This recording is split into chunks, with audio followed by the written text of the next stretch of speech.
Hi friends, வணக்கம். Welcome to my channel தருணின் சுவையரும்பு.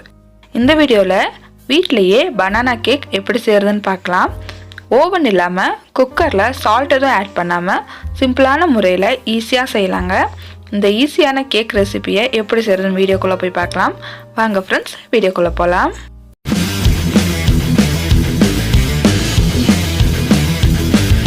First step பார்த்தீங்கன்னா குக்கரை ப்ரீஹீட் பண்ணணும். அதுக்கு இந்த மாதிரி ஒரு ஸ்டாண்ட் வச்சுருக்கேன். ஸ்டாண்ட் வச்சதுக்கப்புறமா இந்த மாதிரி ஹோல்ஸ் இருக்கிற மாதிரியான பிளேட் வச்சிட்றேன். இது எதுக்குன்னு பார்த்தீங்கன்னா கேக் டின்ல ஹீட்டு ஈவனாக பரவும். அதனால் இந்த மாதிரியான பிளேட் நான் வச்சிட்றேன். பிளேட் வச்சதுக்கப்புறமா கேஸ் கட் ஆட் பண்ணாதீங்க, விசில் ஆட் பண்ணாதீங்க. இப்போ கேக் டின் ரெடி பண்ணிடலாம். கொஞ்சமாக எண்ணெய் அப்ளை பண்ணிக்கிறேன். எல்லா சைடும் படுற மாதிரி எண்ணெய் அப்ளை பண்ணிக்கலாம். எண்ணெய் அப்ளை பண்ணதுக்கப்புறமா இந்த மாதிரியான பட்டர் ஷீட் ஆட் பண்ணியிருக்கேன்.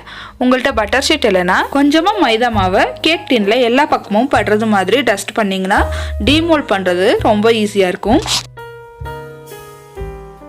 அவ்வளோதாங்க, கேக் டின் ரெடி பண்ணி ஒரு சைடு வச்சிடலாம். அடுத்ததாக ஒரு பவுல் எடுத்திருக்கேன். பவுலில் 1 கப் அளவுக்கு மைதா மாவு ஆட் பண்ணிக்கிறேன். மைதா மாவு ஆட் பண்ணதுக்கப்புறமா 1/2 டீஸ்பூன் பேக்கிங் பவுடர் ஆட் பண்ணிக்கிறேன். 1/4 டீஸ்பூன் பேக்கிங் சோடா ஆட் பண்ணிக்கிறேன். கொஞ்சமாக உப்பு. இதெல்லாம் ஆட் பண்ணதுக்கப்புறமா நல்லா சலிச்சிடலாம்.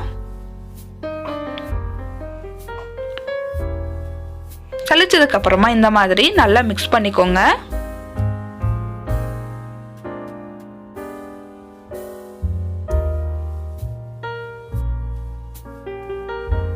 அடுத்ததா ஒரு பெரிய வாழைப்பழம் எடுத்திருக்கேன்.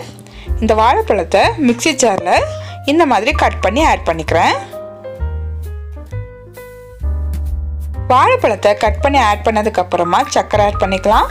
இதில் 3/4 கப் சர்க்கரை ஆட் பண்ணிக்கிறேன்.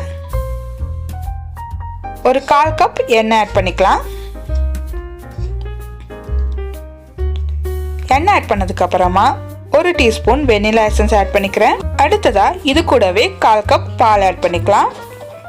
இதை இப்போ நல்லா ஃபைன் பேஸ்ட்டாக அரைச்சிட்டு வந்துடுறேன். இப்போ இது ரெடியாக இருக்குங்க. இந்த பேஸ்ட்டை நம்ம கலந்து வச்சுருந்த மைதா கூட ஆட் பண்ணிடலாம். எல்லாத்தையும் ஆட் பண்ணதுக்கப்புறமா இந்த மாதிரி ஒரே டைரக்ஷனில் நல்லா கலந்து விட்டுக்கிட்டே இருங்க. இந்த மாதிரி வாழைப்பழ பேஸ்ட் ஆட் பண்ணும்போது கட்டி தட்டுற மாதிரி இருக்கும். நல்லா கலந்து விட்டுக்கிட்டே இருங்க, அப்போ அதெல்லாம் சரியாயிரும். இந்த ஸ்டேஜில் ஒரு 1/4 கப் அளவுக்கு பால் ஆட் பண்ணிக்கிறேன். பால் ஆட் பண்ணி நல்லா கலந்து விட்டுடலாம். பால் பார்த்தீங்கன்னா இது கரெக்டான ஒரு கன்சிஸ்டன்சி வர்ற வரைக்கும் ஆட் பண்ணிக்கலாம். கேக் பேட்டர் ரெடி பண்ணும்போது ஒரே டைரக்ஷனில் மெதுவாக கலந்து விடுங்க. நீங்கள் ஃபாஸ்ட்டாக பண்ணும்போது கேக் அந்த அளவுக்கு சாஃப்டாக வராது. இது கொஞ்சம் டைட்டாக இருக்கிறதுனால கொஞ்சமாக பால் ஆட் பண்ணி நல்லா கலந்து விட்டுறேன். இப்போ கேக் பேட்டர் கரெக்டான கன்சிஸ்டன்சியில் ரெடி ஆயிடுச்சுங்க. இதை ஒரு டைம் நான் ஸ்பேச்சுலா வச்சு கலந்து விட்டுறேன். அடியில் ஏதாவது மாவு இருந்தால் ஸ்பேச்சுலா யூஸ் பண்ணும்போது நல்லா ஒன்றோட ஒன்று கலந்து வந்துடும். இப்போது கேக்குக்கான மாவு கரெக்டாக ரெடி ஆயிடுச்சுங்க. ரிப்பன் கன்சிஸ்டன்சியில் இருக்குது. இதுதாங்க கரெக்டான கன்சிஸ்டன்சி.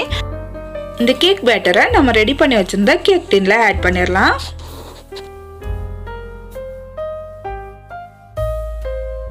ஸ்பேச்சுலா யூஸ் பண்ணுறதுனால நம்ம மாவு கொஞ்சம் கூட வேஸ்ட் ஆகாமல் எல்லாத்தையும் எடுத்து போட முடியுங்க. எல்லா மாவையும் ஆட் பண்ணதுக்கப்புறமா இந்த மாதிரி ஒரு 2-3 தடவை நல்லா தட்டி விட்டுருங்க. அப்போ தான் ஏர் பபிள் எல்லாம் இருந்தால் ரிலீஸ் ஆயிரும். இப்போ இதை பேக் பண்ணிடலாம். பேக் பண்ணுறதுக்கு ப்ரீஹீட் பண்ணி வச்சுருந்த குக்கரை ஓப்பன் பண்ணிடுறேன். ஓப்பன் பண்ணதுக்கப்புறமா நம்ம ரெடி பண்ணி வச்சுருந்த கேக் பேட்டரை வச்சுட்டு குக்கரில் கண்டிப்பாக விசில் ஆட் பண்ணாதீங்க, கேஸ் கட் ஆட் பண்ணாதீங்க. ஒரு 30 நிமிஷத்துக்கு கண்டிப்பாக டிஸ்டர்ப் பண்ணாமல் அப்படியே விட்டுருங்க. 30 நிமிஷம் கழித்து திறந்து பார்க்கலாம். 30 நிமிஷம் ஆயிடுச்சுங்க. இந்த கேக்கில் கத்தி விட்டு பார்த்தீங்கன்னா ஒட்டாமல் வரணும், அப்போ தாங்க வெந்திருக்குன்னு அர்த்தம். இது இப்போ பேக் ஆகலைங்க. அதனால திரும்பவும் குக்கரை க்ளோஸ் பண்ணி ஒரு 10 நிமிஷம் விட போகிறேன். எனக்கு கிட்டத்தட்ட 40 நிமிஷம் ஆச்சு. 40 நிமிஷம் ஆனதுக்கப்புறமா குக்கரை நான் ஓப்பன் பண்ணி பார்க்குறேன். இது இப்போ நல்லா பேக் ஆயிடுச்சுங்க. இந்த மாதிரி ஒரு கட்டி விட்டு பார்க்கும்போது ஒட்டாமல் வரணும். அப்போ இது நல்லா ரெடி ஆயிடுச்சுன்னு அர்த்தம். கொஞ்சம் நேரம் ஆறட்டும். ஆறுனதுக்கப்புறமா டீமோல்ட் பண்ணிக்கலாம். இப்போ நல்லா ஆறிடுச்சுங்க. இந்த மாதிரி கத்தி வச்சு சைட்ஸ் எல்லாம் ரிலீஸ் பண்ணிவிட்டு கவுத்திட்டு கொஞ்சம் டேப் பண்ணிங்கன்னா அது டீமோல்ட் ஆகி வந்துடும். டீமோல்ட் ஆனதுக்கப்புறமா பட்டர் பேப்பரை ரிமூவ் பண்ணிடலாம். எவ்வளோ சாஃப்டாக இருக்குது பாருங்கள். ரொம்ப ஈஸியாக செஞ்சிடலாம் வீட்லேயே. டீ டைமுக்கு ஒரு ஈஸியான சிம்பிளான கேக் ரெசிபி இது. இப்போ இந்த மாதிரி கட் பண்ணிக்கிறேன். அவ்வளோதாங்க, சாஃப்டான கேக் ரெடி ஆயிடுச்சு. டீ டைமுக்கும் ஈவினிங் டைம் குழந்தைங்களுக்கு ஸ்நாக்ஸாக கொடுக்கறதுக்கும் ரொம்ப ஏற்ற பனானா கேக் இந்த மாதிரி சிம்பிளாக செஞ்சு கொடுங்க. ஓகே ஃப்ரெண்ட்ஸ், இந்த வீடியோவில் நான் ஷேர் பண்ணியிருக்கிற பனானா கேக் உங்களுக்கு ரொம்ப பிடிச்சிருக்குன்னு நான் நம்புகிறேன். இந்த பனானா கேக்கை வீட்டில் ட்ரை பண்ணிவிட்டு எப்படி இருந்துச்சுன்னு கீழே கமெண்ட் பண்ணுங்கள். அது மட்டும் இல்லாமல் வேறு எதாவது இன்க்ரீடியன்ஸ் இல்லாமல் கேக் செய்ய தெரிஞ்சுக்கணுன்னாலும் கீழே கமெண்ட் பண்ணுங்கள். கண்டிப்பாக உங்கள்கிட்ட நான் ஷேர் பண்ணிக்கிறேன்.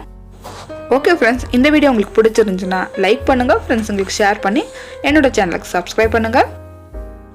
அடுத்த வீடியோவில் வேற ஒரு இன்ட்ரெஸ்டிங்கான ரெசிபியோட உங்களை சந்திக்கிறேன்.